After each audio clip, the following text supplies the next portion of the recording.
Айсұлу көшеде баяу жүріп келе жатты. Жеңіл көктемгі желдің алғашқы екпінін терең және құштарлықпен жұтып, жел қызбен бірге қуанып, оның алтын қоңыр бұйраларын көңілді ойнатып, әр жолы оның бозғылт, арық жас жүзін мейірімділікпен орады.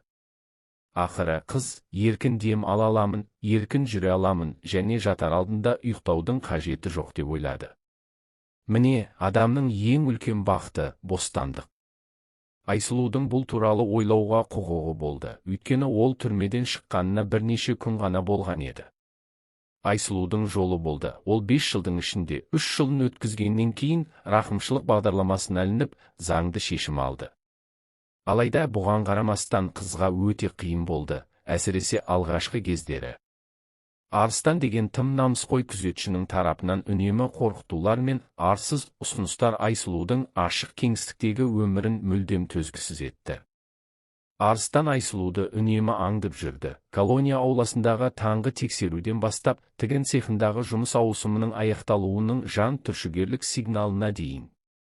Ер адам бүкіл салмағымен нәзік Айсұлуға тау сияқты құлап, оны кір қабырғаға бар күшімен қысып, қыз қозғала алмай қалды. Ал күзетші оның құлағына құштарлықпен сыбырлады: «Айсұлу, ақымақ болма, саған не қиындық тудырады?» Бұл кезде күзетші қыздың аяғын ұятсыздықпен сипауға тырысты. Арыстанның жуан жабысқақ саусақтары тығыз қара көк жұмыс юбкасының шетінен өтуге тырысты. Жас тұтқын бұл аңның тырнағынан оңай құтыла алмайтынын түсініп, өткір тізелерін мықтап айқастырып, ойларын қабырғаға бұрды. Кейде Айсұлуға ол оны жаншып тастайтындай, немесе ол кездейсоқ өзіне мойнын сындырып алатындай болып көрінді, оның жиіркенішті сілекейлі сүйістерінен жалтаруға тырысып. Арыстан өз сезімін мойындай берді. Арыстанның қатты демі 32 жаста еді, бірақ үлкен салмағына байланысты ол әлдеқайда үлкен және ретсіз көрінді. Мұндай сұлулық біздің тесігімізде бұрын-соңды болған емес. Маған бір сөз айтшы, мейірімді сөзіңді сыйлашы. Айсұлу Арыстанның шыдамы ақыры жарыла бастағанша үндемеуін жалғастырды. Сен бекер қарсыласып жүрсің, қыз. Оның құмарлық ыңырсығандары барған сайын ашулы күркіреуге толып жатты. Сен өзіңді ерекшемін деп ойлайсың ба, әлде сенің әдемі жүзің бар болған үшін сенімен осында айналысады деп ойлайсың ба? Мен сені карцерде шірітемін, кішкентай арсыз, сен менің тарақандарыммен бір ыдыстан тамақ жейсің, сен бүкіл мерзіміңді қоңыраудан қоңырауға дейін өткізесің, саған шартты түрде мерзімінен бұрын босату болмайды, мені түсіндің бе? Ақыры Айсұлу оған өзінің немқұрайлы ашық жасыл көздерін бұрды. Онда тек жек көрушілік пен адал сенімдегі мүлдем шайқалмас беріктік қана шашырап тұрды. Бұл сіздің ісіңіз, жолдас күзетші, деп Айсұлу сабырлы түрде айтты. Иә, тарақандармен және кептірілген нанмен ұйықтаған дұрыс, сіздің жолдасыңыз Арыстанмен бір төсекке түскенше. Күзетшінің жақтары ашық консерві банкісіндегі желі сияқты дірілдей бастады. Ал оның бетіндегі бұдырлы жүйке терісі бірден ақ дақтармен жабылды. Ол ауаны шулы түрде жұтып, бір уақытта іші мен кеудесінің жан түршігерлік ауырсынуынан екіге бүгілді. Жарайды, сен менің қажетті адамдарым, саған жақындағанда қалай басқаша ән салатыныңды көреміз. Маған қара, Айсұлу, маған қара. Арыстан оның шашынан қатты ұстап, басын жұлқып көтерді, оны өзінің әйнектей түсіз көздеріне тура қаратып қою үшін. Оның жұқа және қызыл құрт тәрізді еріндерінде салтанатты күлкі ойнады. Мен сені сындырамын, кішкентай арсыз, сен мені кешірім сұрайсың, мен саған кешкісін келгенде. Бірақ мен тоқтамаймын. Біз сенімен жақсылап көңіл көтереміз, сен сенімді бол. Соңында Арыстан аузынан ұзын, жуан тілін шығарып, қыздың мойнына жиіркенішті қысқа қимылмен тигізді. Өкінішке орай, Айсұлу оның айқайлары мен жоғары тұрғандардың назарын осы жағдайға аудару әрекеттері оған кері әсерін тигізуі мүмкін екенін жақсы түсінді.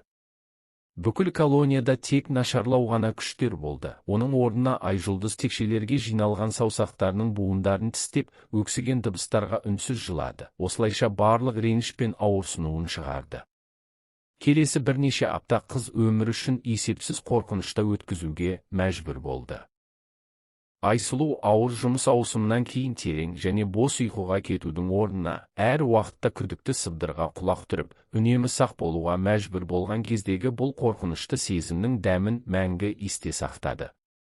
Арыстан әрине осы уақыт бойы қызды мазақ етуін тоқтатқан жоқ. Түрме аспазына оған түскі асқа сұйық ботқа беруді тапсырды. Жиіркенішті күзетші Айсұлудың тәртіп бұзушылығының ең кішігірім бұзушылықтарын үнемі бақылап отырды. Осылайша оны жақын қарым-қатынасқа мәжбүрлеуді немесе карцерге жіберуді жоспарлады. Бірақ Айсұлу да ақымақ емес еді. Колония оны тез екі көзбен қарауға үйретті және қандай да бір жолмен Айсұлудың еркін өмірінен қалған аз ғана нәрсені пайдаланғысы келгендерді өзіне жақындатпады. Ұлттық түрмеде өткізген 3 жыл ішінде Айсұлу немесе оны барлығы дерлік атағандай Айсұлу ата-анасынан достары мен таныстарына дейін өте тез есейді. Тікенді сымның арғы жағындағы өмір қызды қандай да бір дәрежеде дана қылды және сонымен бірге оны дерлік христиандық кішіпейілділікке үйретті. Босатылудың алдында Айсұлу 24 жасқа толды, бірақ ол өзін тордың арғы жағында бүкіл өмір сүргендей сезінді. Нәтижесінде жуан күзетшінің тағдырын жағдай шешті. Бір күні колонияға жауынгерлер мен ішкі қауіпсіздік жүйесінің қызметкерлерінен тұратын арнайы жасақ келді. Сонда Арыстанның жас тұтқындарға деген сау емес махаббатынан басқа, одан да ауыр күнәлары болғаны белгілі болды. Ол басқа колонияда отырған ірі қылмыстық авторитетпен ұзақ уақыт бойы жұмыс істегені белгілі болды. Бұл авторитет колонияларда өте тиімді бизнес схемаларын құруға мүмкіндік берді. Тұтқындарға тыйым салынған заттарды жеткізіп, әйелдер қылмыстық әлеммен байланыса алу үшін немесе керісінше, аңғал азаматтарды алдап, қызықты алаяқтық схемаларын жасау үшін ұялы телефондарды заңмен белгіленген орындарға жеткізіп отырды. Ең қызығы, Арыстан өзінің кірлі істерін колония бастығының көмегімен ұйымдастырған. Олар бір қызметтік жүк көлігінде бірге жұмыс істеген. Бұл жағдайдан кейін Айсұлу сәл еркін дем ала алды. Бірнеше күннен кейін оған жаңа колония бастығы Марат тағайындалды. Соның арқасында қыздың қалған мерзіміндегі өмірі сәл жеңілдеді. Мәселе мынада, Айсұлу өз кәсіби қызметінің түрі бойынша жаңа уақытша ұстау орнының қожайынының медбикесі болды. Ол сирек кездесетін аурудан зардап шекті, оған күн сайын укол салу керек болды. Осы негізде олар жақын қарым-қатынас орнатты. Марат лайықты адам болды, ол 60-тан асқан еді, ол қызға ешқашан тиіскен емес, керісінше, оған лайықты түсіністікпен қарады, тіпті жанашырлық танытты. Айсұлу, сіздің жеке ісіңізге қарағанда, бұрын медбике болып жұмыс істеген екенсіз ғой, солай ма? Деп бірде Марат оны жеке өзінің кабинетіне шақырып сұрады. Дәл солай, азамат бастық деп Айсұлу оған жаттанды тонмен жауап берді, ал өзінің демі аздап тоқтап қалды. Жаңа командир одан бірдеңе сұрағысы келді. Марат қызға мұқият қарады, содан кейін күтпеген жерден оның өзі үшін ұялып, көзін төмен түсірді. Айсұлу, менің сізге өтінішім бар деп ер адам бастады. Айсұлудың аяғы суып кеткенін сезді. Сіз мені дұрыс түсінбеңіз деп колония бастығы сәл дірілдеген дауыспен жалғастырды. Мен өмір бойы подаграның сирек кездесетін түрінен зардап шегетінімді білесіз. Менің диагнозым бойынша мен күн сайын дәрінің инъекциясын жасауға мәжбүрмін. Өзіңіз түсінесіз, мұндай жұмыс жергілікті дәрігерлер сияқты көп сөйлейтін адамдарға қарағанда біршама қиынырақ. Арыстанмен болған осы оқиғадан кейін мен өзіме укол жасай алмаймын. Ал жергілікті медбике Ақсәуле маған жұмсақ жерге укол салады. Өз ауылында ол оны құдай біледі қалай кеседі. Айсұлу жеңілдеп күлкіден дем алды. Ол оған тағы да қандай да бір арсыз ақымақтықпен тиіскісі келеді деп ойлаған еді. Иә, мен Ақсәуленің қолы ауыр екенін естідім деді Айжұлдыз күлімсіреп. Бірақ ол кәсіби маман, ауылдық фельдшерлік мекемеде 5 жыл жұмыс істеді. Қыз, сіз ауылдық фельдшерлік пунктте не болғанын көрдіңіз ғой деді Марат. Жалпы, маған жақсы укол салып, артық сөз айтпайтын медбике керек. Неге екенін білмеймін, Айсұлу, бірақ менің ойымша, сіз бұл рөлге басқалардан жақсы сәйкес келесіз. Мен сіздің тарихыңыздағы жағдайды оқыдым. Сіз мұнда нағыз қылмыс үшін емес, өз ақымақтығыңыз бен аңғалдығыңыз үшін отырғаныңызды түсінемін. Мен сізге заңсыз немесе әдепсіз нәрсе ұсынбаймын, тек таза медициналық өтініш.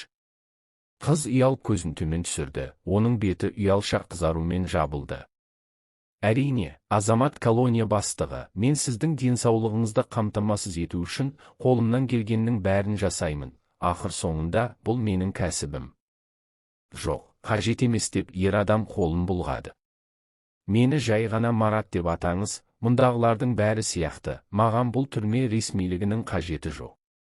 Осыдан кейін Марат аздап кідіріп, содан кейін терезеге көз салды. Мен арыстанның сізді қалай мазақ еткенін естідім, қарғыс атқыр сұмырай. Ештеңе етпейді, Сашенька, ол қазір өзінің басына сол қарым-қатынастың барлық қызығын сезінеді. Ол сізді және басқа қыздарды мәжбүрледі. Қарымта қайтарылды, сұмырай. Айсұлу колония бастығына күмәнді түрде көз салды, содан кейін қысқаша, Айсұлу деді. Түсіндім, Марат емес, мені бәрі солай атайды деп күлімсіреген қыз түсіндірді. Марат жас тұтқынға әкесіндей жылы күлімсіреді. Сол күннен бастап Айсұлу өзінің медициналық әлеуетінің бір бөлігін жүзеге асыра алды. Бұл штаттық медбике Ақсәулеға қатты ұнамады, және өзін бұрынғыдай пайдасыз сезінбеді. Қыз колония бастығына укол салды, және олардың әңгімелерінің егжей-тегжейлерін, сол нәзік сәттерді толықтай жасырын ұстады. Марат жесіреді, ол ұшақ апатында бүкіл отбасынан, соның ішінде өзі қатты сағынған 16 жастағы қызынан айырылған болатын. Мүмкін, Айсұлу оған уақытсыз кеткен қызын еске түсірген шығар, қыз нақты білмеді. Алайда Марат оған мейірімді болды, және жалпы рақымшылық туралы бұйрық жарияланған кезде мерзімі бітті. Айсұлудың шартты түрде мерзімінен бұрын босатылу мүмкіндігін қамтамасыз етіп, дер кезінде қамқорлық жасады. Сонымен қатар, Марат қала орталығындағы Абхаз кафесінің иесі, ескі танысына хат жазды. Ол Айсұлуды босатылғаннан кейін өзіне тазалаушы қызметіне алды. Қыздың жұмысы өте қажет болды, сондықтан Айсұлу колония бастығына алғысын жаудырып, еркіндікке шыққаннан кейін хат жазатынына уәде берді. Сіздің медбике мамандығыңыз бойынша жұмысқа орналасуыңызға көмектескенім жақсы болар еді, бірақ өзіңіз түсінесіз, бұл баппен, кем дегенде бірнеше жыл ештеңе істей алмайсыз. Ештеңе етпейді, Марат, сіз мен үшін көп нәрсе жасадыңыз. Мен керісінше, сіз мен үшін осы кафе директорының алдында кепіл болғаныңызға ыңғайсызданамын. Марат жақсы, сабырлы жігіт, одан қорықпауға болады деп Марат оны сендірді. Біз онымен бір кездері бір жолды бірге жүріп өттік, қызметте бірге тұзды талай жедік. Бірақ ол бизнесте бағын сынауды шешті, ал мен. Марат қолдарын жайды. Міне енді мына тауық қораны күзетіп жүрмін деп ол жазықсыз күлді. Бірақ бұл жұмыста керек, қалай айтсақ та. Марат пен Айсұлу өте жақсы қоштасты, тіпті құшақтасып та қойды. Қыз ешқашан колония бастығын сағынамын деп ойламаған еді, бірақ солай болды. Айсұлудың кәсіби жаны әлі де өте мейірімді және романтикалық еді. Оның жай ғана жағымсыз жағдайға тап болып, өзгелердің күнәлары үшін өз өмірінің жылдарын өткізуге тура келді. Айсұлу 21 жаста болған кезде, және ол жақсы жеке клиникалардың біріне медбике болып жұмысқа орналасқан кезде, оған сол медициналық орталықта жұмыс істейтін жас, перспективалы хирург қызығушылық таныта бастады. Оның аты Еркелді еді.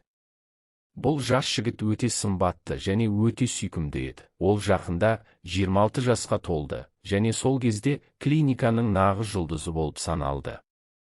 Әрине, жас медбике Еркелді сияқты әсерлі жігіттің назарын аударғанына қуанды. Олардың арасында қалай болғанын білмеймін. Тез арада дауылды роман басталды.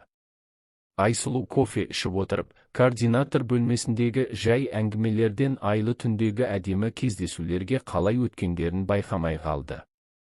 Сол кезде өмір шынымен де сиқырлы және тек ғашық болып, жауапты сезімдерден қуаныш сезінетін адамдар ғана сезіне алатын ерекше сиқырға толы болып көрінді. Бастапқыда Еркелді шынымен де Еркелдінің қызға деген романтикалық сезімдері болды. Бір кезде ол тіпті оны әкесімен таныстыруды шешті және Айсұлуға үйленуге бел буды. Бірақ содан кейін бәрі кенеттен керісінше кетті. Жігіт құмар ойындарға, әсіресе карталарға әуестеніп, барған сайын ірі ақшаларды ұтыла бастады. Әрине, қалыңдық мұның бәрін көріп, оның сүйіктісінің міндетті түрде түсетін құлдырауына алаңдап, онымен қалайда сөйлесіп түсіндіргісі келді, бірақ бәрі бекер болды. Еркелді ақыры түсінші деп Айсұлу жігітке жеткілікті түрде ойланды. Ол келесі жолы бүкіл облыстың үздік ойыншыларымен үлкен карта турнирі өтетін жасырын отырыстарға достарымен бірге бара жатқанда: «Сен адамдардың өмірінде қаншама жағдай болатынын көресің бе? Олар осының бәріне әуестенгеннен кейін тура масқара болады. Ал сен, айтпақшы, хирургсың, сен әрқашан сақ басыңмен, суық жүрегіңмен қалуың керек. Сен өмір бойы адамдарды құтқарасың, ал онда міндетті түрде ішімдік болады. Мүмкін одан да жаманы болады». Жігіт жауап ретінде тек жеңілдікпен күлімсіреді. Бір уақытта сүйіктісін иығынан құшақтай отырып: «Сен әрқашан бәрін драмалап жібересің. Қандай масқара өмірлер, сен не бос сөздер айтып тұрсың? Бұл покер бойынша кәдімгі кәсіби турнир, бұл кәдімгі спорттағыдай нәрсе, мысалы, шахмат сияқты. Халықаралық жарыстар жүзу, жүгіруден де болады. Мен білмеймін, карта ойыннан да аймақтық турнир болады. Ал сосын онда бәрі адал, егер мен шыдап, бәрін жеңе алсам, Айсұлу, мен сен әрқашан армандаған ең әдемі үйлену тойына ақша табамын, есіңде ме?» Еркелді қыздың шашына басын тығып, оны нәзік сүйді. «Жоқ» деп қарсылық білдірмек болды Айсұлу, бірақ оның күйеу жігіті оны бөліп жіберді. «Біз сенің тойыңды өз ақшамызға сондай мереке қылып ұйымдастырамыз, тіпті менің ата-анам да әлі естеріне алатын болады. Олар өздерінің тентек ұлдарына материалды қамтамасыз етуден қалай бас тартқанын, ал ол оның орнына өміріндегі ең жақсы күнді ұйымдастырғанын естеріне алады. Олар өз ұлдарына бас тартады, өйткені ол бар тапқанын виски мен покерге жұмсайды» деп Айсұлу жауап ретінде абайсызда күбірледі, бір уақытта күйеу жігітінің қолынан шығуға тырысып. «Қалай болғанда да мен мұны мақұлдамаймын, Еркелді. Олардың арасында міндетті түрде кәсіби шулерлер бар, ал сен ештеңе болмағандай қоян сияқты барасың». Сүйіктісінің жүзіне ашу мен тітіркенудің көлеңкесі түсті. Бұл әңгіме оған ұнамады, сондықтан жас жігіт оны мүмкіндігінше тезірек тоқтатуға тырысты. «Бәрі, тақырыпты жаптық, жалықтырдың» деп ол досына иығынан асыра лақтырды. Бір уақытта өзіне қымбат итальяндық жұқа былғары пиджак кигізіп жатып, Еркелді қамтамасыз етілген жігіт болды, және мұндай заттарды сатып алуға мүмкіндігі болды. «Сен менің әжем сияқты бәрін тыңдайсың. Шынымен де сен мені тәрбиелейтін бала деп ойлайсың ба? Мен үлкен жігітпін және өзіме рұқсат беремін, түсінікті ме? Мен покерге барамын, кеш қайтамын. Менсіз ұйықтай бер» деп Еркелді қолғаптарын және жұқа былғары барсеткасын іліп алып, есік саңылауынан жоғалып кетті. Айсұлу бос бөлмеде жалғыз қалды. Олар сол кезде үйлену тойына дейін бірге тұрып көруді шешіп, өз ақшаларына кішкентай пәтер жалдаған еді. Онда ол кезде ешқандай зат болған жоқ. Қыз көп ойланбастан сол күні үйіне кетті. Онда оны сүйікті әкесі мен анасы күтіп отырды. Оларға ол бәрін айта алатын еді. «Қалай сондай, қызым?» деп анасы Динара Нұрланқызының әңгімесіне таң қалды. «Ол сенде тәуелділік бар екенін жасырмайды ғой. Сен онымен бұдан әрі қалай өмір сүрмекшісің? Ол қазірдің өзінде бар ақшасын ұтылып жатқанда. Ертең ол сені де сатпасына кім кепіл? Мен оны қатты жақсы көремін, анашым» деп қыз қарсылық білдірді. Сонымен қатар Еркелді карталарда спорттың бір түрі дейді. Ол енді не істеу керектігін сұрауға келді. «Ол біздің үйлену тойымызға ақша тапқысы келеді» дейді. «Бірақ мен оның бұл туралы айтып тұрғанына күмәнданамын. Оның көздері покер туралы айтқанда жанып тұр. Оның көздері карталарға құмарлықтан жанып тұр» деді Самат кесіп айтқандай, көрші бөлмеден мүгедектер арбасында қызына қарай шығып келе жатып. «Пушкин сияқты дәлдікпен есіңде ме? Үштік, жетілік, тұз». Ер адам әдейі қорқынышты көздер жасап, мейірімді күлді. Ол өз қызын қатты жақсы көрді. Пиковая даманы босқа аузыңа алма, Самат, өтінемін деп анасы жалынды. Қыз бізге ақыл сұрауға келді, ал сен әзілдейсің бе? Жоқ, мен қайда барамын деді әкесі қолын қозғалмайтын аяқтарынан нұсқап. Мен жай ғана айтқым келеді, Васенька, саған күйеу жігіттердің қажеті жоқ. Оның пакеден басқа өз мұрнының ұшынан басқа ештеңе көрінбейді. Ол сенде хирург болып жұмыс істейді, адамдарды кеседі ғой. Әке, сен не айтып тұрсың? Деп қыз айқайлады. Ал мен не айттым? Деп ол қолын көтеріп, сабырлы түрде жауап берді. Ақыр соңында оның қолында басқа адамдардың өмірі бар. Егер оның ойлары операцияның орнына карта жазбаларына дейін бұрылып кетсе, ол онда не емдейді? Деп қыздың әкесі айтты. Қызның бұған жауап беретін ештеңесі жоқ еді. Ол тек мұңайып тыңдады.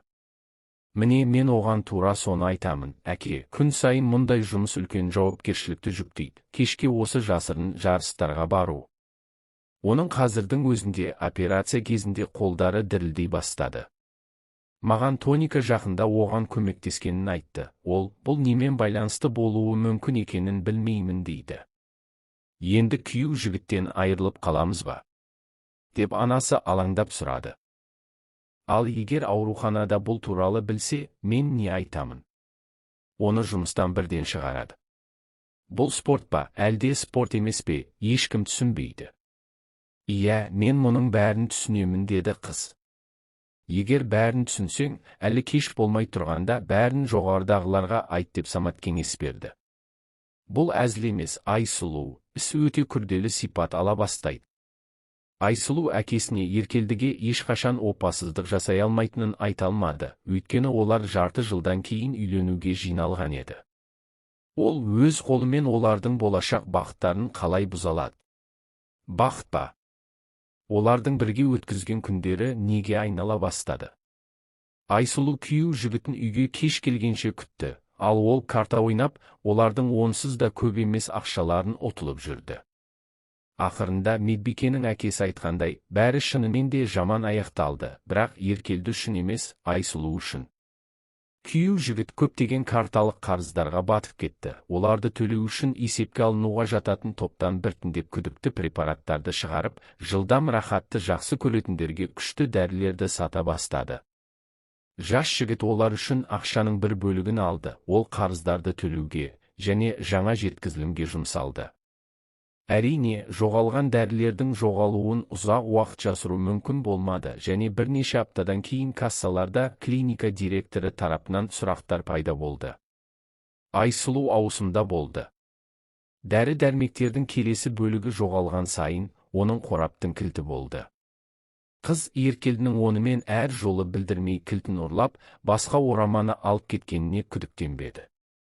Бәрі оның қызды әдейі сатқанын көрсетті, бірақ ол өзінің мінез құлқын олардың ортақ болашағына қамқорлық жасау деп ақтай алды. Сен менің рұқсатымсыз қораптың кілтін қалай аласың?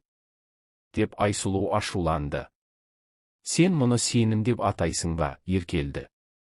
Сен қалайша? Сабыр сақта деп Еркелді қыздың қолын ұстап, бірден толқудан кепкен еріндерін жалады. Хирургтың көздері әр жаққа жүгіріп жүрді, ол сүйіктісіне қарамауға тырысты. Ақырында жас жігіттің бос терісін байқаған Айсұлу сұрамауға шыдай алмады. Еркелді, сен неге босың, және бұл сенің мінез құлқың неге бұлайша оғаш? Үндеме деп ол оған ызаланды, бірақ бірден кешірім сұрай бастады. Кешір мені, жаным, сен мені қазір соңына дейін тыңдауың керек. Мен мұның бәрін бізде ақша болу үшін, тойға және ата-анамызға тәуелді болмауымыз үшін жасадым. Бірақ қымбат және тыйым салынған препараттарды ұрлау дұрыс емес деп Айсұлу қорқыныштан айқайламау үшін өзін әрең ұстады. Сен олар білгенде саған не істейтінін елестете аласың ба? Сен жұмыстан ғана айырылып қоймайсың, сені түрмеге отырғызады. Медбикенің сөздері аяқталған кезде, оның күйеу жігітінің ернінде жаман күлкі пайда болды. Еркелді Айсұлуға назарын аударуға әрең күш тапты. Қыз оның сүйіктісінің өзі де қандай да бір есірткінің әсерінде екенін түсінді. Сен не істедің? Деп ол баяу айтты. Айсұлу, мені тыңда деп күйеу жігіті түсініксіз сөйлей бастады. Сен қазір клиника директорына барып, ол препараттарды сен алғаныңды мойындауың керек. Мен сенің есіңнен ауып кеткеніңді түсінемін. Айсұлудың көздері қорқыныштан бірден үлкейіп кетті. Сен қазір маған не ұсынып тұрғаныңды түсінесің бе?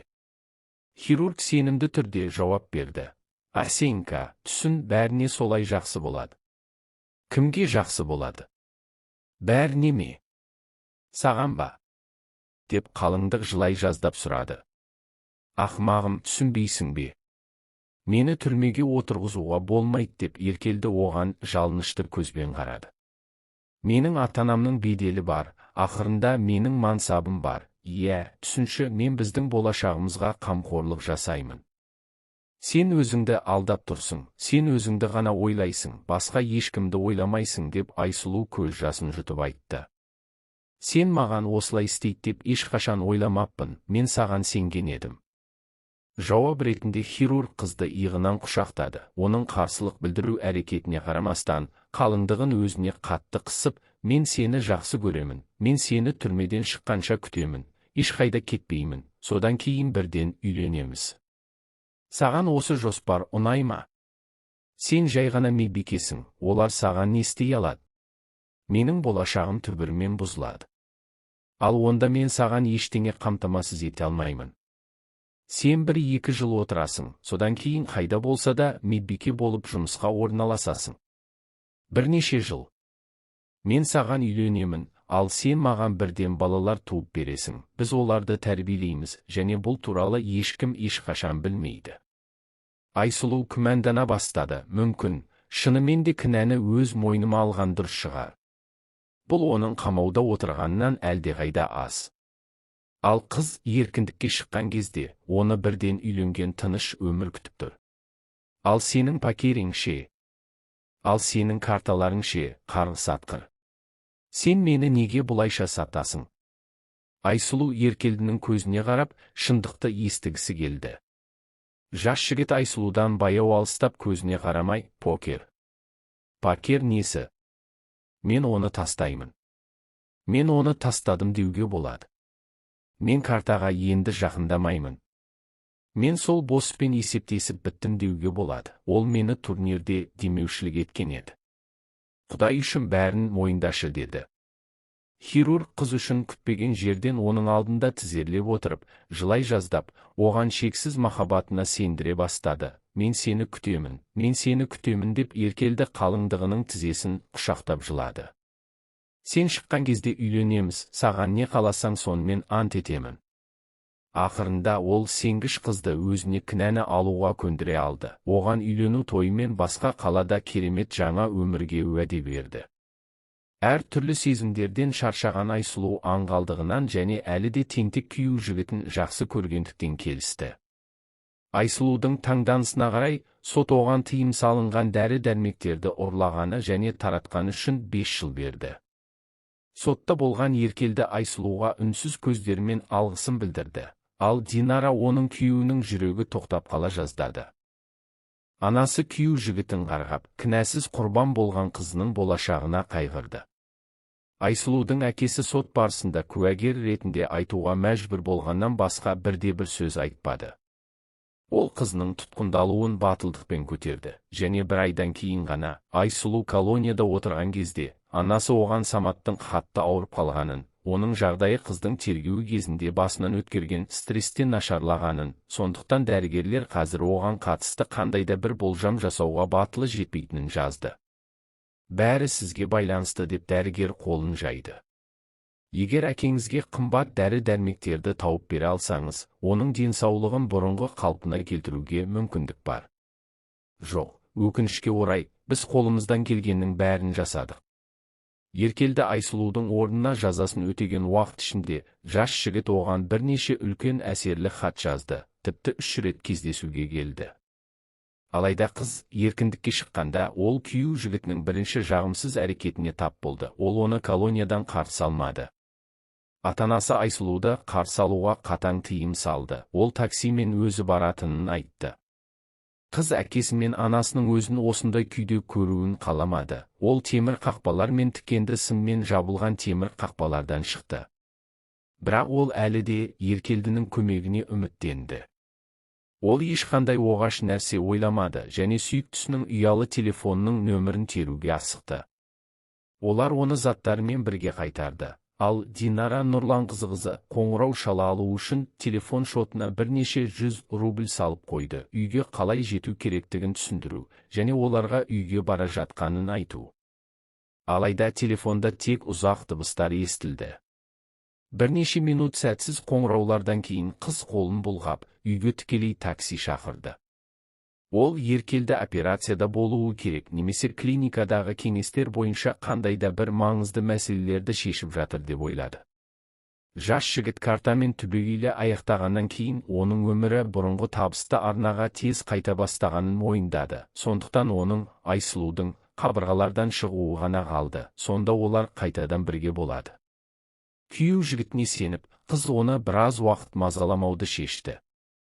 Оның нөмірі міндетті түрде жанып тұрған шығар, және ол босаған кезде оған бірден қайта қоңырау шалады.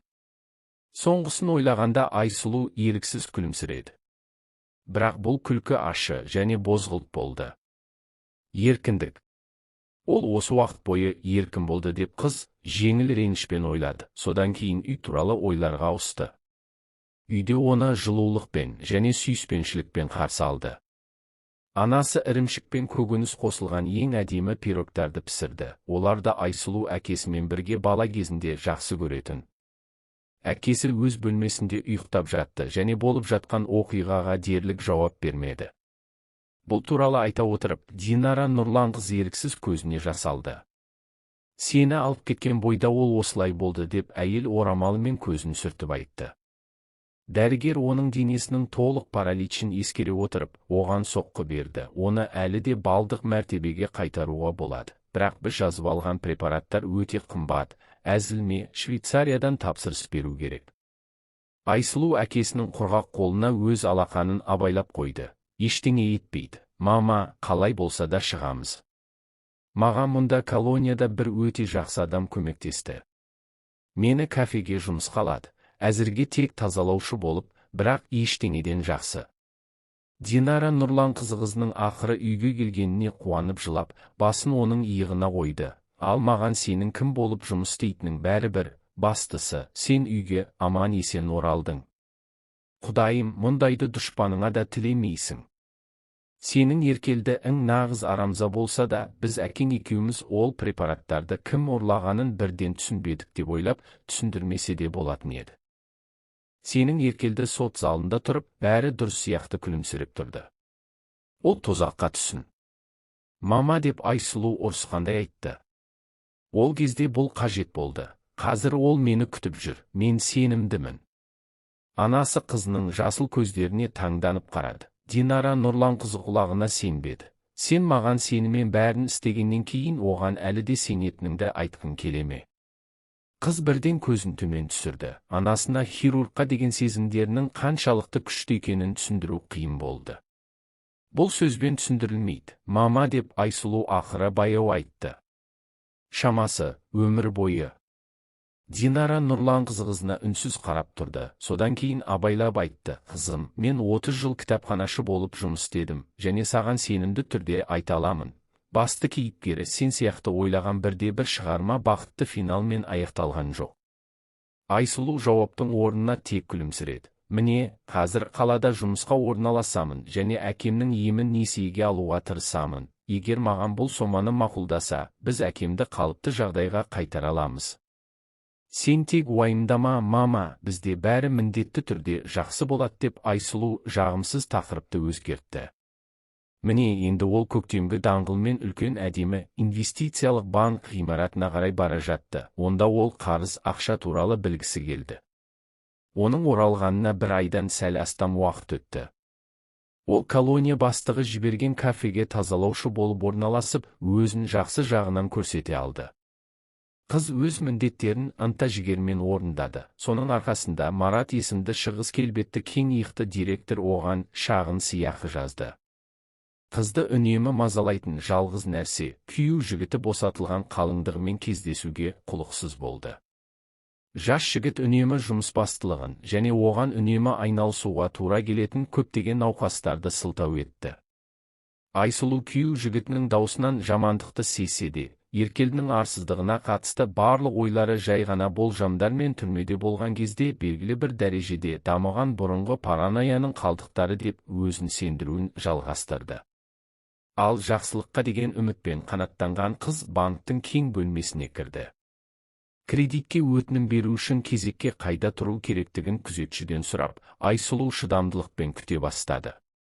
Ұзақ кезекте тұрып, банк қызметкеріне барлық қажетті құжаттарды қарауға бергеннен кейін, Айсұлу қайтадан кабинеттің жанында тұрып, оның мәселесінің шешімін күтті.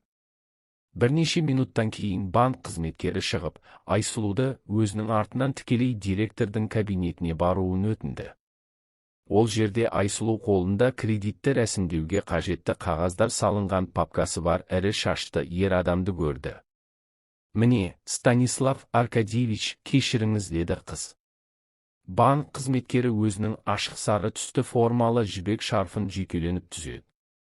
«Мен оны сіз сұрағандай әкелдім, енді кете берсем бола ма?» Айсұлу қыздың даусынан шынайы қорқынышты естігендей болды. «Кете бер, Лара», деп директор басын изеді.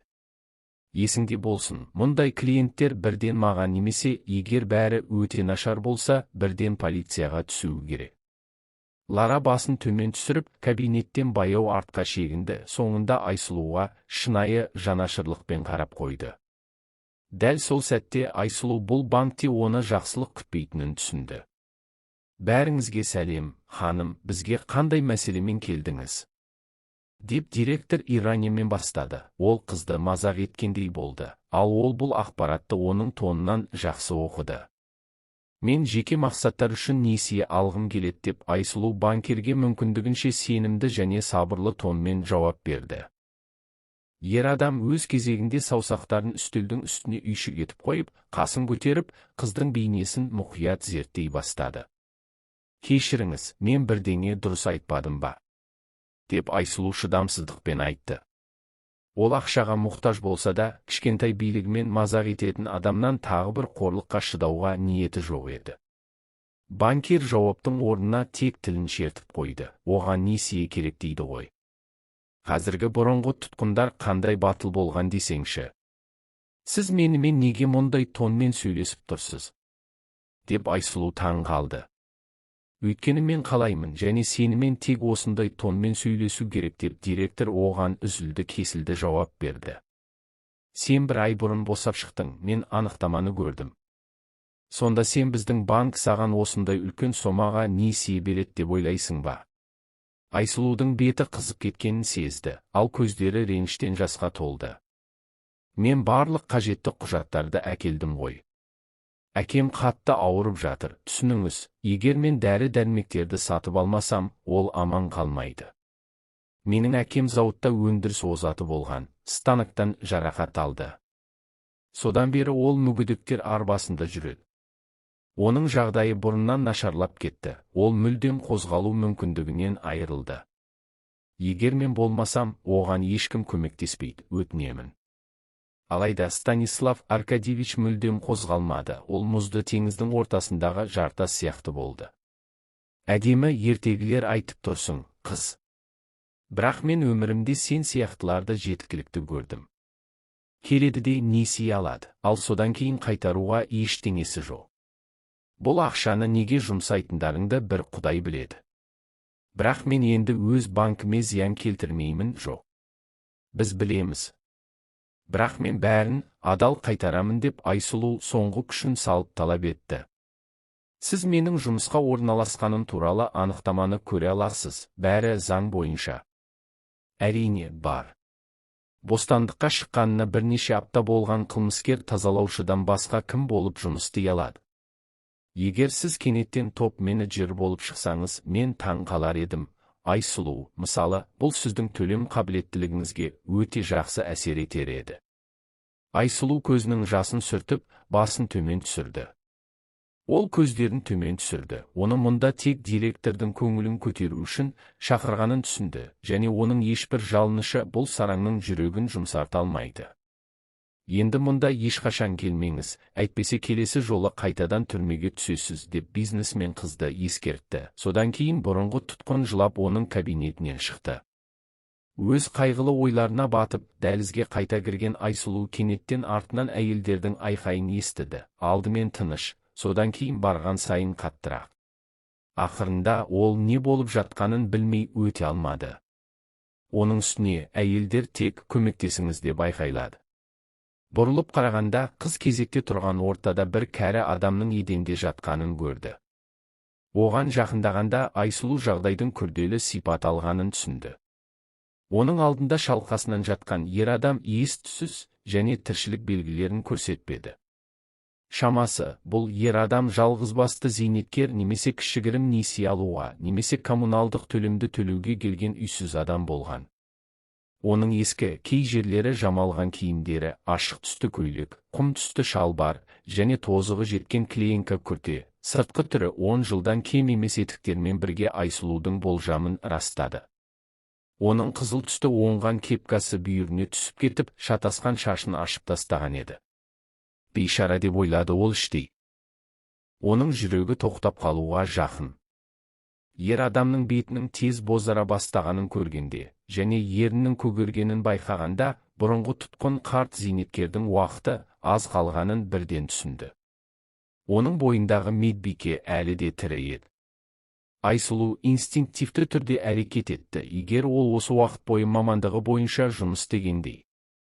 Азаматтар, ыдырыңыздар, адамға нашар болып жатыр, оған мүмкіндігінше көп ауа керек деді. Айсұлу жиналған банк келушілердің шынтақтарымен итеріп, содан кейін қарт адамның жанына отырды.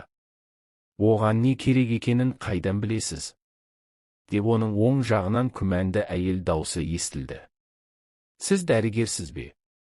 Жоқ, мен медбикемін деп Айсұлу 1 минутта ойланбастан жауап берді. Қымбат уақытты жоғалтпай, жедел жәрдем шақырсаңыздаршы, ол тезірек келеді деп қыз көрермендерге бұйырды. Оның даусы сол сәтте ерекше қатты және сенімді естілді. Айсұлу өзінің ішкі тосқауылдар мен ұяңдығынан қалай өте алғанын түсіндіре алмады. Айжұлдыз бір ғана нәрсені білді, ол бұл адамды міндетті түрде құтқаруы керек еді. Түймелердің дыбысы естілді, біреу жедел жәрдем шақырып жатыр еді. Айсұлу сол уақытта ескі пальтосын иығынан шешіп, ер адамның басының астына қойды. Одан кейін қыз қарт адамға жүректі жанама массаж жасай бастады. Әрбір есепте кеудесін басып, 30-ға дейін санауды ұмытпады. Ол өз әрекеттерін жасанды тыныс алумен алмастыра отырып, пациенттің алдымен қысылған, әрең естілетін дем шығарғанына, содан кейін оның кеудесі сенімді түрде көтеріліп, түсе бастағанына қол жеткізді. Ер адам қатты жөтеле бастады, ал сол сәтте банк ғимаратының жанында жедел жәрдем көліктерінің сиреналары естілді. Құдайға шүкір деп ол шашын қолымен сипап дем алды. Бірнеше минуттан кейін кәсіби медиктер іске кірісті. Қарт бейтаныс адамды зембілге тиіп, жедел жәрдем көлігіне тасымалдаған кезде, кенеттен дәрігерлердің бірі, оның жасындағы жас жігіт Айсұлуға жақындап, қызды қарт адамға көрсеткен жоғары білікті көмегі үшін шынайы мақтап, алғысын білдірді. Сіз жарайсыз, деді ол көтеріңкі көңіл күймен. Егер сіз оны оятпағаныңызда, қарт кісі қазірдің өзінде арғы дүниеде болар еді. Медик жоғарыға қарап, қазір ол комада. Бірақ біз оны жасанды тыныс алу аппаратына қосамыз, қажетті дәрілерді тамызамыз, және ол тез өзіне келеді деп сенемін. Құдайға шүкір, қарт зейнеткер мықты болып шықты. Айсұлу ұялып көзін төмен түсірді. Ол ерекше ештеңе жасамағанын түсінді, жай ғана өз жұмысын атқарды. Ақыр соңында медицина әрқашан оның шақыруы болды, және ол жергілікті клиникада жұмыс істеген кезде адамдарға қуанышпен көмектесті. Сіз өзіңізді мақтан тұтуыңыз керек деп жас медик қызды жігерлендірді. Өз әрекеттеріңізбен адамның өмірін сақтап қалдыңыз, бұл біздің заманымызда қымбат тұрады. Айсұлу жауап ретінде күлімсіреді, және қарт адамға ең жақсы тілектерін және тезірек сауығып кетуін тілеп, банк ғимаратынан шығып кетті. Үйге оралған жас медбике бірден бірдеңе болғанын түсінді. Динара Нұрланқыз үнсіз кереуетте отырды, ал оның жүзінде қанның ізі де жоқ еді. Әкесі де бөлмеде жоқ еді. «Мама, не болды?» деп қыз әйелге жүгірді. «Әкем қайда, сен неге сонша бозарғансың?» Жауаптың орнына әйел мұңды ыңыран шығарды. «Әкемді бүгін күндіз ауруханаға алып кетті, сен банкке барғанда» деп түсіндірді ол. «Оның денсаулығы өте нашар» деді. «Құдайым, енді не істейміз?» деп Динара Нұрланқыз эмоциясын жасырмай жылады. Айсұлу өзін әкесінің басына түскен жағдайға шексіз кінәлі сезінді, оның еміне ақша таба алмағанына. «Қызым» деп Динара Нұрланқыз жылау ұстамаларының арасында ыңыранып сұрады. «Саған несие берді ме?» Анасының көздеріндегі мұндай жан тәнімен жалынышты көргенде, Айсұлу оған өтірік айта алмады. «Жоқ, олар бұрынғы тұтқындарға өз банктерінен ақша бермейміз» деді. «Кәпірлер» деп Динара Нұрланқыз жауап берді. Содан кейін қызын аялап құшақтады. «Ештеңе етпейді, біз бәрін жеңеміз» деп ол өзін және Айсұлуды жұбатпақ болды. Бақытовтар мұндай қиындықтардан шыққан емес пе? «Рас қой, жаным?» «Әрине» деп қыз жауап берді. Содан кейін оның басына кенеттен бір ой келді. «Мама, мен Еркелдіге барамын». «Сен есіңнен адастың ба?» деп анасы тағы да ренжіді. «Ол саған не үшін керек, Назым?» Бұл арамызда сенің телефон қоңырауларыңа да жауап беруді қойды. «Оның маған уақыты болмады» деп медбике қолын бұлғады. «Оның ата-анасында көп ақша бар, олар бізге көмектеседі, мен сенімдімін. Мен қазір оған барып, бәрін айтамын, ол түсінеді». Динара Нұрланқыз тек қайғылы түрде басын шайқады. «Қызым, сені өмір ештеңеге үйретпейді». Айсұлу Еркелдінің үйіне қарай шешімді қадаммен беттеді. Қыз, жас хирург оған және оның отбасына міндетті түрде көмектеседі деп сенімді болды. Ақыр соңында ол оған бостандыққа шыққаннан кейін бірден үйленуге уәде берген еді. Дегенмен соңғы бірнеше күнде ол шын мәнінде телефонды мүлдем көтермеді және бұл Айсұлуды еріксіз олардың қарым-қатынасы туралы азапты ойларға итермеледі. Еркелдімен олар шынымен де әртүрлі әлемдерден келгендей болды. Хирургтың ата-анасы солтүстікте ағаш сатумен айналысатын бай бизнесмендер болды. Еркелділердің шоттарында валютамен бірнеше ондаған миллион жатыр деген қауесет тарады. Ал Айсұлудың ата-анасы ешқашан мақтана алмады. Анасы Динара Нұрланқыз өмірінің соңына дейін қаланың орталық білім ордасында кітапханашы болып жұмыс істеді. Ал әкесі Самат өзінің еңбек жылдарының көп бөлігін оны мүгедек еткен қайғылы оқиға болған целлюлозаны қайта өңдеу зауытына арнады. Енді әкесін емдеу үшін шынымен де ғарыштық ақша қажет болды және Еркелді оның соңғы іс жүзінде елес үміті болып қалды. Әлеуметтік мәртебедегі айырмашылық Еркелді мен Айсұлудың сезімдеріне кедергі келтірді ме? Ол бұрын дәл осылай ойлаған еді, ал енді ше? Оның күйеу жігіті колония қақпасының жанында оны қарсы алу үшін өзінің тығыз кестесінен бірнеше сағат таба алмағаны соншалықты бос емес пе еді? Қыз шексіз сұрақтардан шаршады және қазір бір ғана нәрсені білгісі келді, шындықты. Күйеу жігітінің үйіне бара жатқанда Айсұлу еріксіз Еркелдінің ата-анасымен алғаш танысқан сәтін есіне түсірді. Ол оны сол кезде олардың қала сыртындағы үйіне мерекелік кешкі асқа шақырды. Оның анасы Айжан қонақтардың келуіне алдын ала дайындалды, өзінің сүйікті мейрамханасынан ең жақсы тағамдарға тапсырыс берді, өйткені ол өзі тамақ жасауды ұнатпайтын және білмейтін еді. Ал Еркелдінің әкесі Нартай жалғыз ұлының қалыңдығын асыға күтті, сондықтан тіпті қымбатты жұбайына дастархан жаюға көмектесті.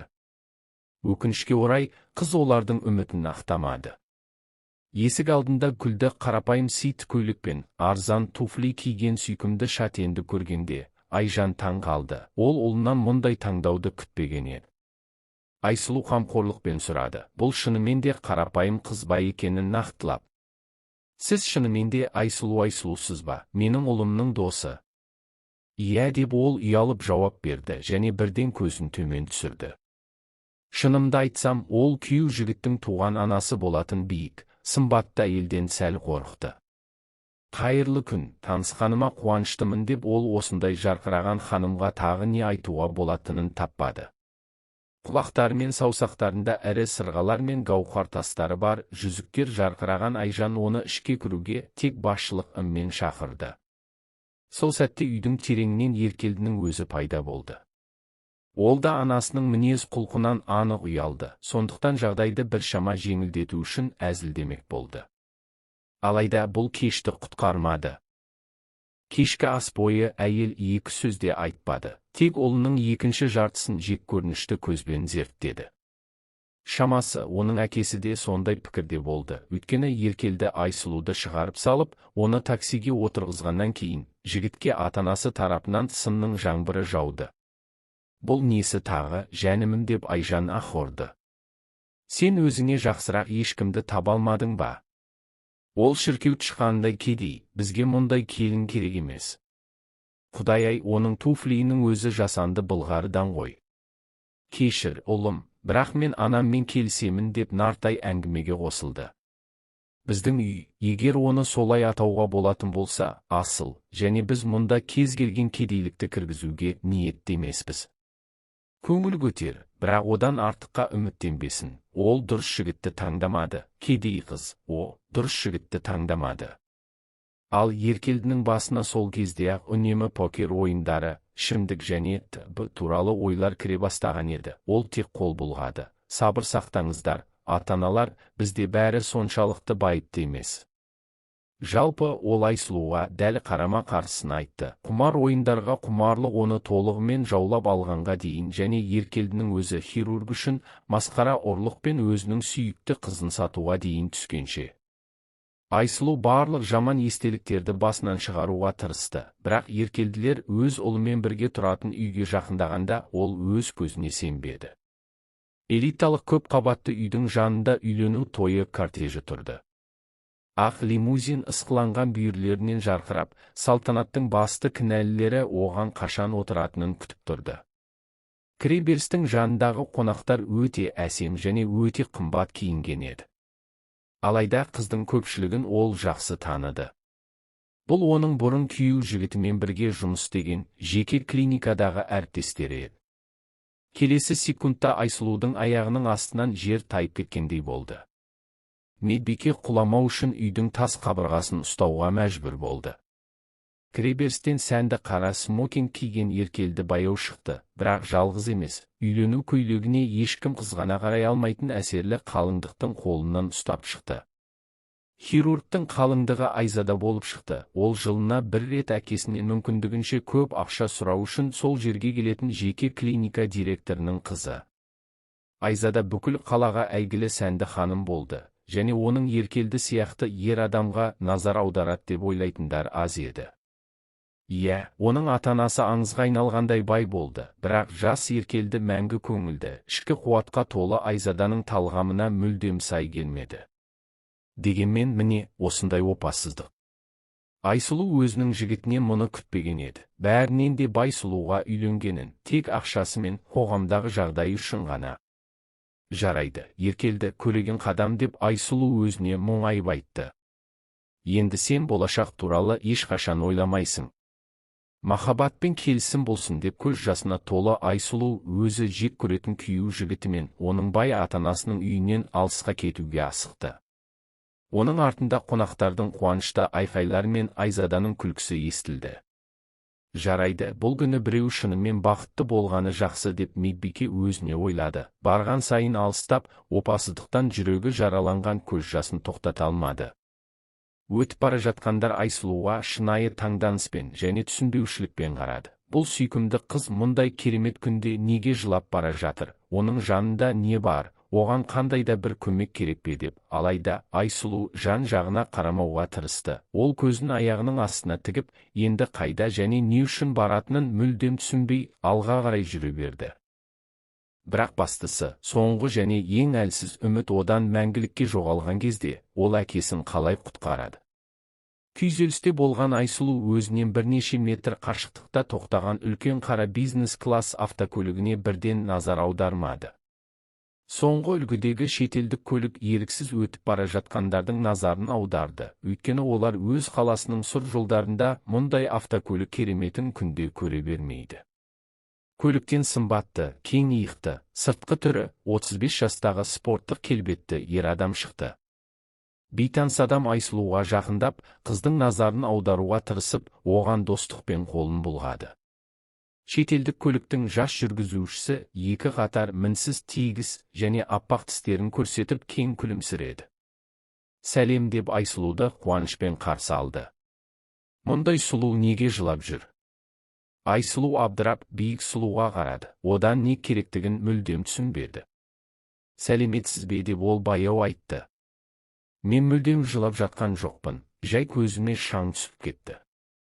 Айсұлу бейтаныс адамның алдында өз жағдайының егжей-тегжейіне кіргісі келмеді.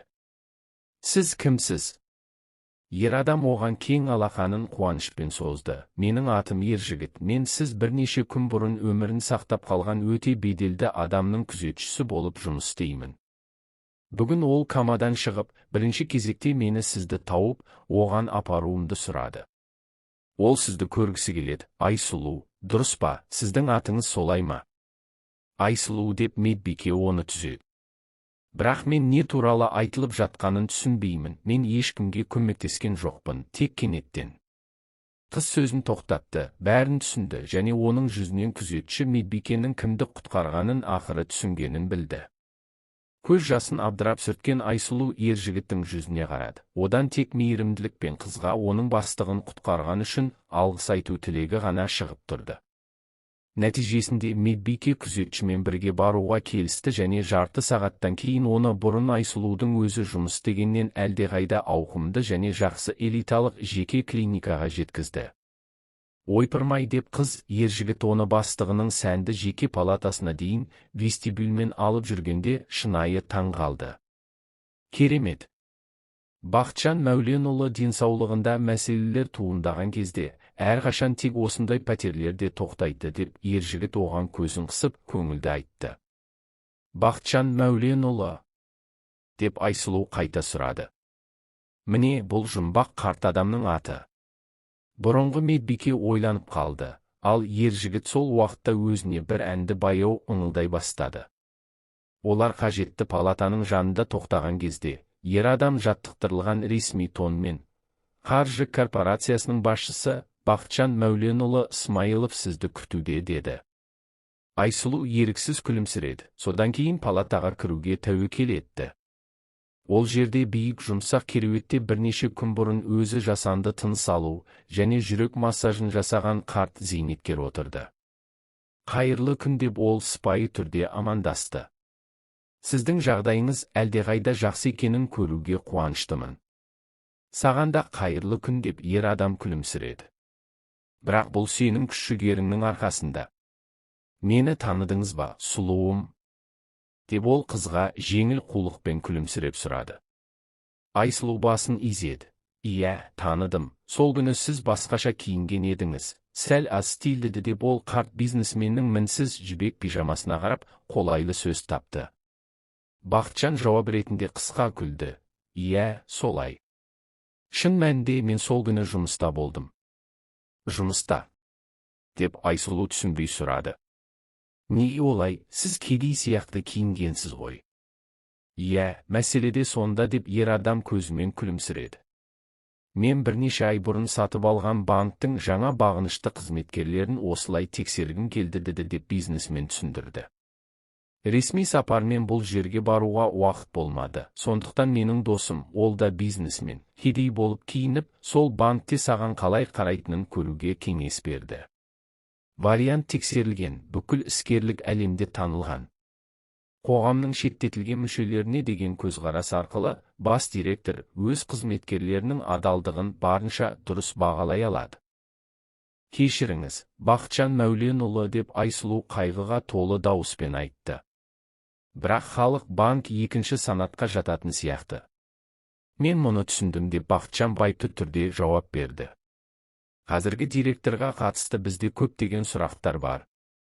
Сен сенімді бола аласың, ол жұмсақ орындықтағы орында отырып үлгерді. Айсұлу бизнесменге абайлап көзін көтерді. Ол оның өткенін және колония қабырғаларының артында басынан өткергендерін біле ме?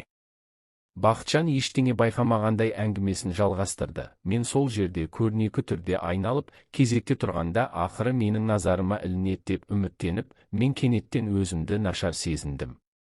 Басым кенеттен айналды, содан кейін жүрегім қысылды. Міне, мына жерде деп бизнесмен кеудесін көрсетті. Бірақ бұл инвестордың қызметкерлері маған мүлдем назар аудармады. Елестете аласың ба, мен қабырғаға қарай сырғып бара жатқанда, олардың күзетшісі маған күлгенін естідім. Олар, біреу ішімдікке салынған, міне, біздің қонақ үй бөлмесіндегідей жатып қалды деді. Шамасы, менің киімім қызметкерлерді шынымен де шатастырды. Екінші жағынан, олар мені ешқашан бетпе-бет көрмеген. Сондықтан олардың ойында ешқандай жаман нәрсе болған жоқ. Жай ғана қарапайым адамның немқұрайлылығы деп ер адам қайғылы түрде басын шайқады. Содан кейін оқиғаны аяқтады. Тек сен ғана ұялмадың және қорықпадың. Маған алғашқы көмек көрсеттің. Мені ең ақымақ өлімнен құтқардың деуге болады. Айсұлу Бақытжан Мәуленұлының көзінің бір бұрышынан кішкентай жас тамшылағанын көрді. Содан кейін жедел жәрдем мені реанимацияға алып келді. Бірден жатқызды. Бірақ мен мұны есімде жоқ. Өйткені мен комада болдым. Бұл туралы маған кейінірек ер жігіт айтты. Ол дәрігерлердің мен өзіме келгеннен кейін бірінші кезекте осы шашымды шешкенімде таң қалғанын айтты. Сонда олар өздері естен танып қала жаздады деп Бақытжан күлді. Ал Айсұлу күлкіге мүлдем көңіл күйі болмаса да күлімсірегендей болды. Сол уақытта ол сәтті пайдаланып, бетінен жасырын түрде жасын сүртіп алды. Иә деп қыз басын шайқады. Сіз сол кезде бәрін қорқыттыңыз. Бақытжан Мәуленұлының алдында бұрынғы тұтқын медбике емес, зейнеткерлік жастағы қарт адам емес, Бақытжан сыртқы түрі 55-тен аспайтын және әрине, оның ешқандай ақ шашы болған жоқ. Керісінше оның ашық қоңыр түсті әдемі жібек шашы болды және барлық әжімдеріне қарамастан өзінің жасына сай жеткілікті сымбатты күйде қалды. Жалпы бизнесмен өте жағымды адамның әсерін қалдырды. Оның әзіл оспақ сезімі мүлдем ерекше болмаса да. Айсұлу әлі күнге дейін бұрынғы күйеу жігітінің әрекетін басынан шығара алмады. Ол оны бүкіл қаланың алдында масқара етті. Өйткені оның және Айсұлудың бостандыққа шыққаннан кейін бірден үйленуі керек екенін бәрі білетін. Енді қыз өзінің кәсіби профилі бойынша ғана емес, жалпы жұмысқа орналаса алмады. Сонымен қатар бұрынғы әріптестері мен достарының көзіне көрінуге ұялды. Енді ол туралы не айтылады, егер олар қазірдің өзінде дауыстап айтпаса? Айсұлу бәрі үшін еріксіз күнәнің ешкісіне айналды. Ол өзінің азғын қожайынның қыз үшін еркелді болған кішкентай және онша емес күнәларын мойнына алды. Оған деген махаббат тым күшті және обсессивті болып шықты. Сондықтан Айсұлу оның өзіне деген шынайы қарым-қатынасын уақытында көре алмады. Ал бәрін түсінген кезде тым кеш болды және ештеңені өзгерту мүмкін емес еді. Бақытжан Мәуленұлы Айсұлудың өз ойына қаншалықты терең енгенін байқап, ұялып жөтелді. Бұл оның назарын өзіне қайтарды. Айсұлу қорқып кеткен бұғы сияқты селк ете қалды. Қыз өзінің еріксіз ойларының ешқайсысын дауыстап айтпағанына қатты үміттенді. Кешіріңіз деп ол кешірім сұрады. Мен бүгінгі барлық оқиғалардан қатты шаршадым, сондықтан әңгімеміздің жібін сәл жоғалтып алдым. Қалай болғанда да, сіздің жағдайыңыз жақсарғанына өте қуаныштымын. Сіз жақын арада шығарыласыз, және өзіңіздің әдеттегі өміріңізге қайта орала аласыз. Банктеріңізді қайыршы кейпінде тексеруді жалғастырасыз. Айсұлу қайғылы түрде күлімсіреді, ал миллионер бәрін сөзсіз түсінгендей болды. Әрине, солай деді миллионер оның алдында отырған қызға жұмбақ түрде қарап, содан кейін оны мазалаған сұрақты қоюды шешті. Айсұлу, мен сенен тағы бір қызмет сұрасам бола ма? Бірден айтайын, ол жомарт түрде төленеді. Бұл туралы уайымдама. Айсұлу жаңа танысына күдікпен қарады. Не туралы айтылып жатқанын көрейік деп қыз абайлап жауап берді. Бақытжан біршама тынышталып, сөзін жалғастырды. Көріп тұрсың ба, өмірде біздің бәрімізбен уақыт өткен сайын шынымен де қорқынышты, қайғылы жағдайлар болады және мен, өкінішке орай, бұл жағынан ерекшелік емеспін. Ер адам демін басып, біраз кідіріс жасады. Түсінесің бе, менің ұлыма қазір ерекше білікті көмек керек. Мен сенің сол күні банкте маған жайдан жай көмектеспегеніңді бұрыннан білдім. Сенде дәрігерлік рефлекс іске қосылды. Мен сенің өмірбаяның туралы бәрін білдім, бірақ мені бұл мүлдем мазаламайды. Ақыр соңында бастысы біздің басымыздан не өткен емес, біз бұл кезде адам болып қалдық па, жоқ па. Мен сенің жақсы адам болғаныңды және солай болып қалатыныңды көріп тұрмын, және тек сен ғана менің ұлыма өмірге деген сенімді қайтаруға көмектесе аласың.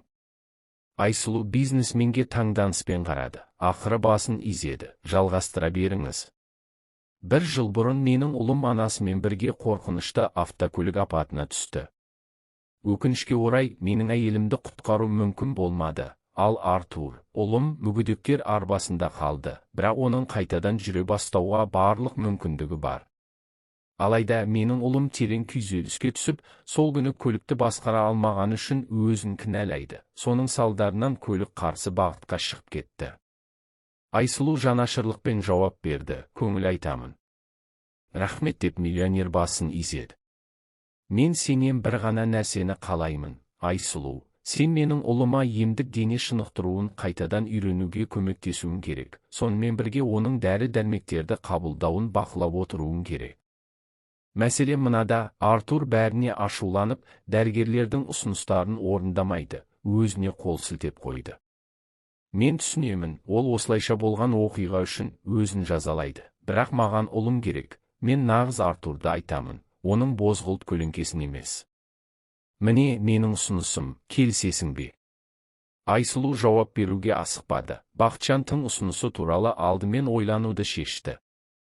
Бір жағынан, ол әрине, бейтаныс адамның үйіне барудан және банкир ұлының тағдырына жауапкершілікті алудан сәл қорқатын еді. Ал екінші жағынан, қазір оның отбасына әкесін емдеуге ақша ауадай қажет болды. Ал адамдарға көмектесу, бұл оның негізгі шақыруы, оны Айсұлу түрмеде өткізген бірнеше жыл ішінде қатты сағынды. Медбике бұл Артурды аяғынан тұрғыза алатынына толық сенімді болмады, бірақ тырысып көруге тұрарлық еді. Оның үстіне, Бақытжан Мәуленұлы оған сыртқы әлемнің кез келген көріністерінен толық қорғауға және құпиялылыққа, яғни оның таныстарының ешқайсысы, және әсіресе еркелді оның қайда және неге екенін білмейтініне уәде берді. Жарайды деп Айсұлу ақыры келісті.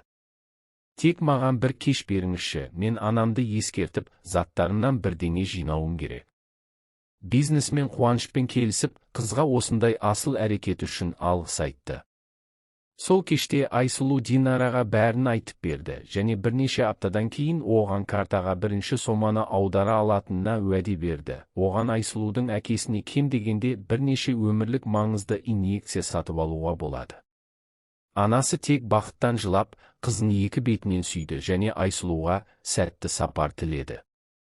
Әйел үйде қалды. Ал Айсұлу Бақытжан Мәуленұлының үлкен қара шетелдік көлігіне отырып, оның тұрақты жүргізушісі күзетші ержігітмен бірге миллионердің үйіне бет алды.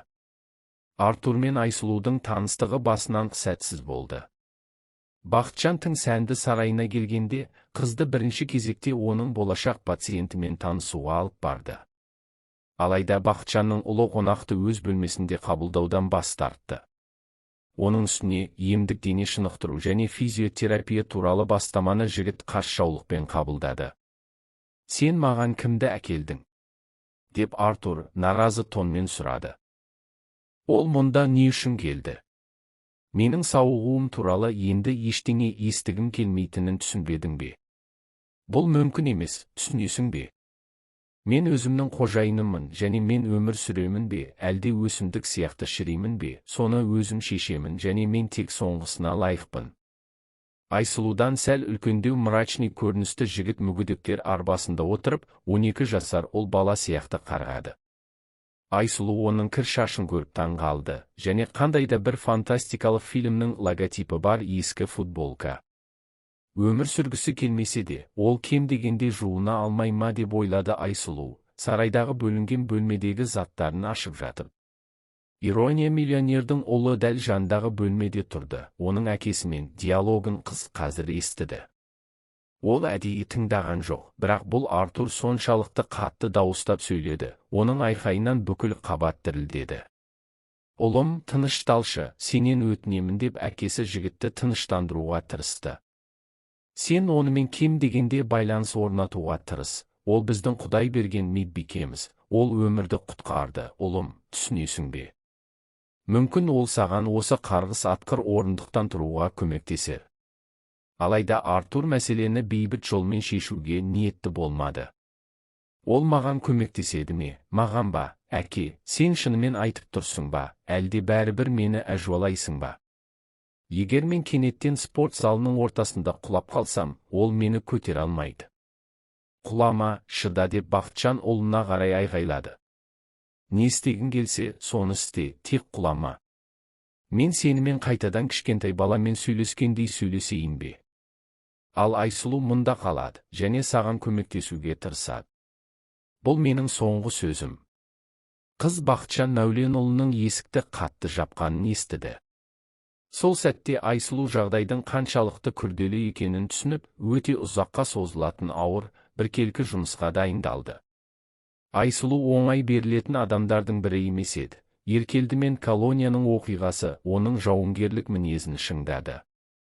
Келесі күні таңертең медбике дәрі-дәрмектерді қабылдау кестесін жасап, Артурмен сабақтарының барлық кезеңдерін егжей-тегжейлі жазып шықты.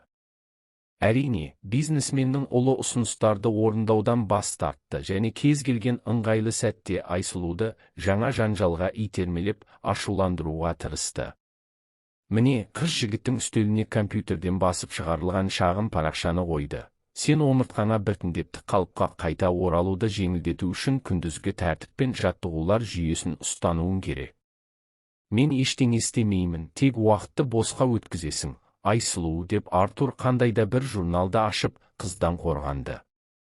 «Сені бүгін 40 минуттан кейін спорт залында күтемін. Сабақ басталады. Келмесең өзіңнен көр» деп Айсұлу оған сабырмен жауап берді және өзінің бөлмесіне қайтадан қажетті жаттығуларды өз үлгісінде жасау үшін мақтанышпен кетіп қалды.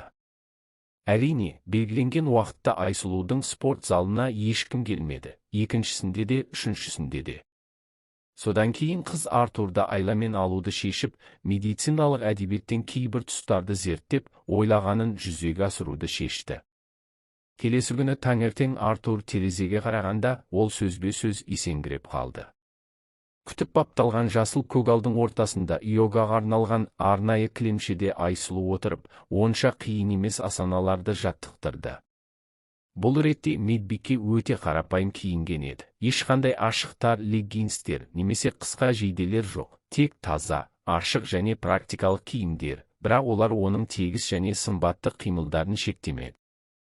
Бұрынғы тұтқынның созылуы әрқашан жақсы болды, сондықтан ол бірнеше әсерлі стретчинг трюктерін оңай орындай алды. Соның арқасында қарапайым адамның өзі, еріксіз оның соңынан осындай нәрсені қайталағысы келді. Мүгедек туралы не айтуға болады?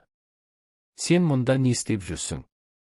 деп жарты сағаттан кейін арбамен келген Артур сұрады. «Йога жаттықтырып жүрсің бе?» «Иә, тыныш демалып жатырмын» деп Айсұлу оған жауап берді. «Менімен әрине көңілді» деп Артур медбикенің тонына жауап берді. «Бірақ бір кішкентай мәселе бар, мен мүгедекпін, сен мені неге әжуалайсың? Сен менің неге қуып жатқаныңды түсінбеймін деп ойлайсың ба? Сенің мені қозғағың келеді, сен мені осы қарғыс атқыр сабақтарыңа келгің келеді ме?»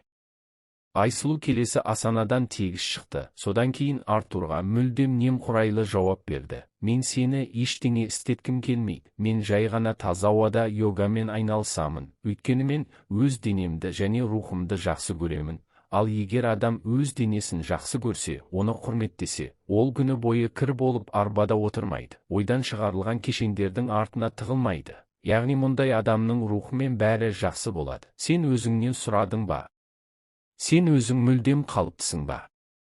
Әкең саған өмірге қандайда бір қызығушылық таныта бастауың үшін бәрін жасап жатыр. Оның үстіне, сенде толыққанды өмір сүруге мүмкіндік бар. Ал сен өзіңді соңғы ақымақ сияқты мүгедек деп басыңа сіңіріп алдың. Міне, өзіңе және саған қымбат адамдарға түкіріп, онымен жасырынып жүрсің. Жігіттің жүзі бірден ашудан қисайып кетті. сен қалай дәтің барады? Сен мен туралы ештеңе білмейсің, сен мені қалай талқылай аласың? Жоғал мұнда, мені сен емес, Бақытжан Мәуленұлы жалдады деп Айсұлу демін шығарды. Мені жұмыстан шығару туралы мәселелерді ол шешеді. Сен өз күшіңді осылай босқа айқайлағаннан гөрі жаттығуға жұмсасаң жақсы болар еді. Мүмкін кейінірек мен қазір мұнда орындап жатқан нәрсенің бір бөлігін қайталай алар едің. Бұл Айсұлудың Артурдың қырсықтығына қарсы алғашқы кішкентай жеңісі болды. Келесі күні жас жігіт ықылассыздықпен және күдікпен медбикенің сабақтарына келді. Алайда оның күткеніне қарамастан, қыз жігітті мақтамады. Керісінше, оны үнемі ұрсып, тіпті оның еркектік мақтанышына тиіп кетті, тек оның ішкі ынтасын ояту үшін. Ақыр соңында бұл нәтиже берді. Артур дәрігерлер тағайындаған дәрі-дәрмектерді қабылдай бастады, диетаны ұстанды және өзіне қайтадан күтім жасады. Бірақ ең бастысы, ол күн сайын сабаққа келді. Алғашқы дербес қадамдар Артурға үлкен қиындықпен берілді. Жаттықтырылмаған босаңсыған организм оған жүктелген жүктемені қабылдаудан бас тартты. Соның салдарынан Артурдың арқасы мен белінде қорқынышты ауырсынулар пайда болды. Ол бәрін тастап, өзінің күтуші медбикесін көзімен өртеп жіберуге қанша рет дайын болды. Тек ол оның өзімшілдігіне тиісуін тоқтатса екен. Алайда Артур адреналинге толы болған кезде, мұндай жаттығулардың әсері бірнеше есе артты. Бірнеше айдан кейін ол үй ішінде балдақпен жүре алатын болды, ал жарты жылдан кейін таяқпен жүре бастады. Артурдың және әсіресе оның әкесінің қуанышында шек болмады. Құдайым, Айсұлу, бұл қандай ғажайып деп Бақытжан Мәуленұлы таң қалуын қоймады. Ол арбадан тұрғаны былай тұрсын, маған дөрекі сөйлеуі де азайды. Мен сен оған не істеп жүргеніңді сұрауға қорқамын. Айсұлу жауап ретінде тек күлді. Мен оны ынталандырдым. Бақытжан Мәуленұлы болды. Қыз оған спорттық ашу, агрессия қажет болғанын айтты, бірақ өмір сүруге күш беретін агрессия. Міне, мен оның кейбір эмоционалды нүктелеріне қысым жасадым. Тек бұл туралы Артурға айтпаңызшы, сізден өтінемін. Әйтпесе оның болашақта өзін қалай ұстайтынын білмеймін. Сен ешқашан деп бизнесмен қастандықпен сыбырлады. Содан кейін бірнеше рет айқас белгісін салды. Сен біздің отбасымыз үшін шынымен де қамқоршы періштеге айналдың. Мен мұндай нәрсені айтамын деп ешқашан ойламаған едім. Бірақ мен сол күні банкте мені қысып тастаған үшін тағдырға шынайы ризамын. Әйтпесе біз сенімен ешқашан кездеспес едік. Айсұлу оны тілімен әзілдеп ұрысты. Бастысы, ұзақ өмір сүріңіз және өз жағдайыңызды қадағалаңыз. Бірдеңе болса, бірден жедел жәрдем шақырыңыз. Жүрекпен әзілдесу өте жаман. Иә, сенемін деп миллионер онымен келісті. Айсұлуға көмегі және ұлына жақсы қарым-қатынасы үшін алғысы ретінде Бақытжан Мәуленұлы оның ауру әкесін құтқару үшін қолынан келгеннің бәрін жасады. Саматқаладағы ең жақсы клиникаға ауыстырылды. Онда оған ең заманауи ем көрсетілді. Оның ақысын бизнесмен өзі төлеуге келісті. Көп ұзамай Айсұлудың әкесінің жағдайында алғашқы жақсарулар байқалды. Динара Нұрлан қызымен бірге қуануын қоймады және Құдайға алғыс айтты. Бірақ әрине, Айсұлу ағаны өмірді қамтамасыз ету жүйелерінен ажырату күтіп тұрғанда, Бақытжан банкиріне көбірек алғыс айтты. Қыз миллионердің үйінде тұрған барлық уақытта ол одан жомарт жалақы алды. Оның көп бөлігін Айсұлу үнемі анасына жіберіп отырды. Динараның өміріндегі қуанышты оқиға жаңа 2 бөлмелі пәтер сатып алу болды. Оған күйеуі толығымен жазылып, мүгедектер арбасында қайтадан жүре алатын болғанда, олар көшіп баруды жоспарлады. Солай болды. Бірнеше жылдан кейін Саматтың физикалық жағдайы бұрынғы деңгейіне ғана қайтып қоймай, айтарлықтай жақсарды. Бұл ер адамға әрбір өткізген күннен шынайы ләззат алуға мүмкіндік берді. Енді олар жаңа жақсы үйде тұрып, бір-бірінің бар екеніне қуанып, сүйікті қыздарына күн сайын алғыс айтудан жалықпайды. Айсұлудың жеке өмірі де ең күтпеген түрде жақсарды. Мәселе мынада, ол Артурмен кездесе бастады. Бақытжан Мәуленұлы медбике мен оның ұлының арасындағы романды білгенде қатты таң қалды. Сен оны жек көретін едің ғой, есіңде ме деп Бақытжан ұлынан айлакерлікпен сұрады. Енді не, оны қалыңдыққа жазып қойдың ба? Жай ғана жазып қоймаймын, мен оған үйленемін, әке, деп жігіт жауап берді. Мен Айсұлуды шынымен де танысқан бірінші күннен бастап жақсы көрдім, бірақ ол кезде өзімде түсінбедім. Ал ол сұр толстовкасымен, кең шалбарымен йога жасап жатқанын көргенде, мені шынымен басып қалды. Әкесі жауап ретінде тек әзілдеп саусағын шошайтып қойды. Ол бұрыннан ақ жақсы жарды ұлына таба алмайтынын түсінді. Айсұлудың өзі де ұзақ уақыт бойы Артурға деген сезімін тіпті өзінен де жасырды. Бірақ ақырында жігіт аяғына тұрғаннан кейін, оларға енді жауласудың қажеті болмады, және олар ашық түрде алдымен достаса бастады. Содан кейін қарым-қатынастарының романтикалық деңгейіне көшті. Өмірінде бірінші рет Айсұлу Артурдың одан шаң жұқтырмайтынына және оны керемет бақытты ететініне, оған ешқашан опасыздық жасамайтынына 100% сенімді болды. Онымен оның ата-анасы да келісті, сондықтан жастар оларға некелерін жариялағанда, Динара Нұрланқызы мен күйеуі қыздар үшін қуанды. Міне, ақыры лайықты адамды кездестірді, деді олар. Қыздың өзі емдік дене шынықтыруының оқытушысы болып қайта оқып, ауыр жарақаттардан кейін адамдардың қалпына келуіне және созылмалы аурулар болған жағдайда да денсаулығын сақтауға көмектесетін емдік гимнастика және дене шынықтыру тобын жүргізе бастады. Артур жас әйелімен керемет мақтан тұтты. Ол өзінің жанында одан да жақсы, түсінікті және нәзік адамды көруді армандаған жоқ.